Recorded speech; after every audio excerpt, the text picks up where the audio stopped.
In this tutorial, we are going to look at 6 basic rules for comma usage. The first rule is we use commas to separate independent clauses when they are joined with coordinating conjunctions. If you forget what coordinating conjunctions are, just think fanboys. For, and, nor, but, or, yet, so. Here's an example. The dinner was ready, but the guests had not arrived. So I have 2 independent clauses there. The dinner was ready, that's my first independent clause. The guests had not arrived, that's my second independent clause. Here is my coordinating conjunction, but, so I need to use my comma. Okay, so I'm separating 2 independent clauses with my comma. An independent clause refers to a complete sentence or a complete thought. It can stand on its own. If I say the dinner was ready, I don't need any other information. I could just put a period after ready and it would be a complete sentence. It's one complete thought. Take a look at this. The student finished her homework. Is that a complete thought? Is that an independent clause? Yes. I do have a subject and I do have a verb. That's the basic way to tell. Do you have a subject? Do you have a verb? And does that verb need to have an object? Okay, so this sentence works. The student finished her homework. I have my subject, I have my verb, I have my object.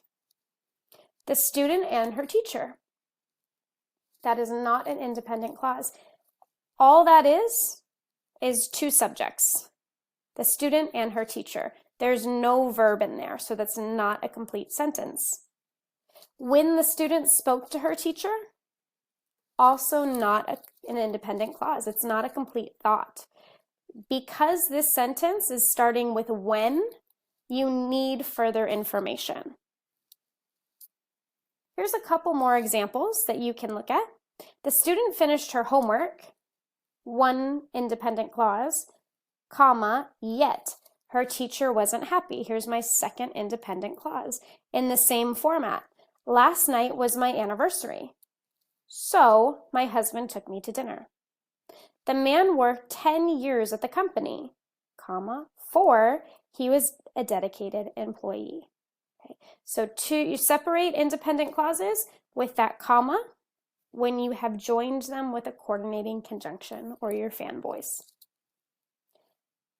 Second rule, you use commas after introductory phrases, clauses, words that come before your main clause.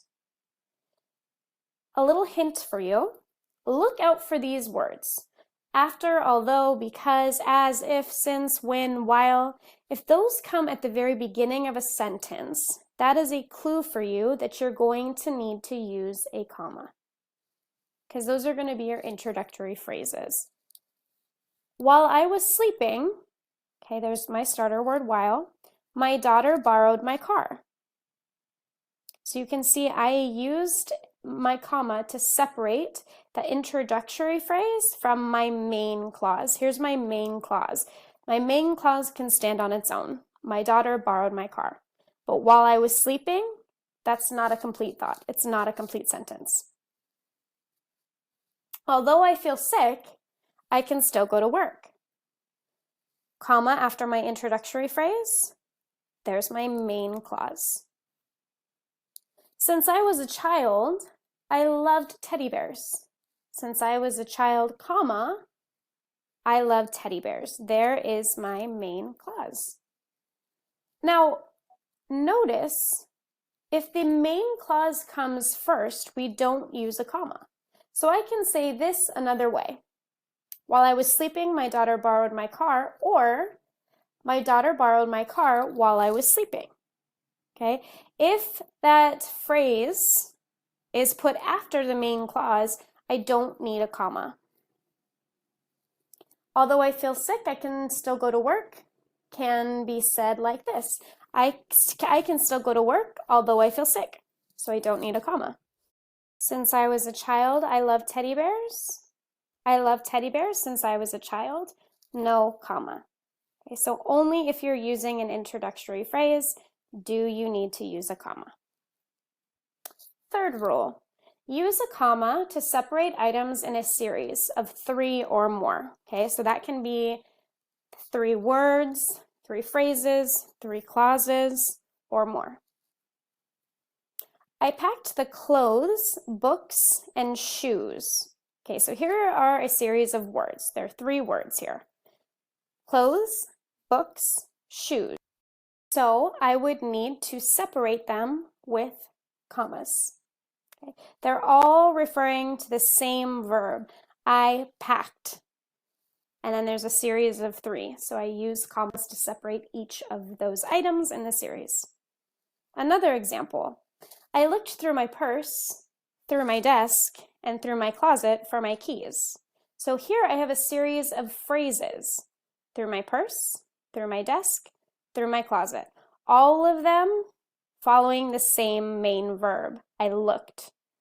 So I need a comma and a comma to separate those items. The students promised that they would do their homework, that they would not use their cell phones in class, and that they would not cheat on their tests. So here's a series of clauses. That they would do their homework, that they would not use their cell phones in class, that they would not cheat on their tests. Okay, all of this following that verb, promised. So I need to use my commas to separate those items in this series. Fourth rule, we use commas to set off appositives. So appositives, it sounds like a very fancy word, but all it means it's a noun or a noun phrase which is renaming a noun nearby. So let's look at an example because it's a lot easier that way. Claude Monet, the famous artist, was the founder of the Impressionist movement. So Claude Monet is a name, it's a noun, right? The famous artist. This is just another way of saying Claude Monet. You're giving him another name, really, right? So Claude Monet, the famous artist, or it's kind of like saying Claude Monet, otherwise known as the famous artist. Okay, so you're just renaming a noun that precedes it. I was rooting for the Clippers, the underdogs in that last game. So the Clippers are a noun, but then I rename them. They're also known as the underdogs. Okay, so as you can see, in both of those situations, I am separating that information, or the appositive, with commas. Do you see an appositive in this sentence? The famous singer was given an award for her last song. No, there is no appositive in that sentence. The famous singer is the only way that you are phrasing it. My family went to see the Pearsons, Greg's family, after the New Year. Is there an appositive? Yes. Greg's families are a positive. It's set apart by 2 commas. It's renaming Pearsons. So I can say the Pearsons, or I can say Greg's family. Okay, there's 2 different ways of saying it. So essentially what this is appositives are not necessary to the sentence. They're non-essential information, and that's why we separate them by commas. When you separate information by commas, it's kind of like saying you could keep it in or you could take it out, but your sentence will still function completely fine without that information. It's just additional information. Which leads us to our next rule. Rule 5, we use commas to separate information that is not essential to the sentence. So here, that man whose name I forget gave me an ice cream. Gave me a free ice cream, sorry. Here, saying whose name I forget, it's not essential to the sentence. If I take it out and I just say, that man gave me a free ice cream, it's the same amount of information. The sentence still works. It's grammatically correct. So that information, whose name I forget, is just additional. It's not necessary to the sentence. So I am going to use my commas here to separate it. Where would I put the commas in this sentence? Jason, who spent the last few days in Portugal, bought me a gift, or brought me a gift. Okay, so this is the information that's not essential. You can see that it comes before the verb. You also can see here that man gave. The non-essential information is coming before your main verb. Kind of a hint, because you do need the verb to have to make your sentence function. So in this situation, Jason, who spent the last few days in Portugal, bought me a gift. My commas would go right there to separate it, because I can say Jason brought me a gift, and that sentence will function completely fine. The dog that ate my homework is nowhere to be found.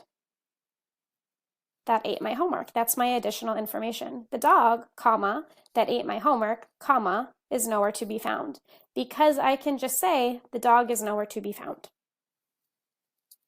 Lastly, before a direct quote. For example, Charles said, I need to find a new place to live. Charles said, comma, I need a new place to find a new place to live. So that's the direct quote. You'll also see it like this, especially in your research papers. Smith, 2005, mentioned that, comma, and then you start your direct quote. Education is essential to the growth of this generation, end quote.